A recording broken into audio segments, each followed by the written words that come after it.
Ayan guys, konting tips lang po guys.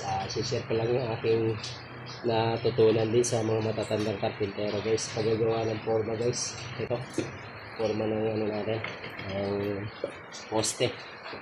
Ito guys, ang pagpapako ng plywood sa kahoy guys. Ito, make sure lang guys na ang gagamitin nating pako, didos.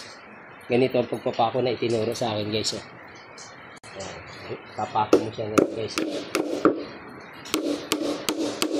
Ayan, pag nakapako na ganun guys, hindi dos, huwag mo isasagad, babalaktutin mo na lang guys.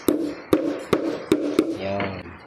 Ang purpose niyan guys, para madaling mabunot yung pako na nilagay natin, pinako natin sa pagbabaklas.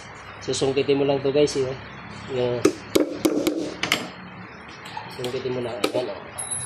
Pwede mo nang hugutin guys, kaysa sa baon na baon yung ano, yung ulo ng pako. Oh.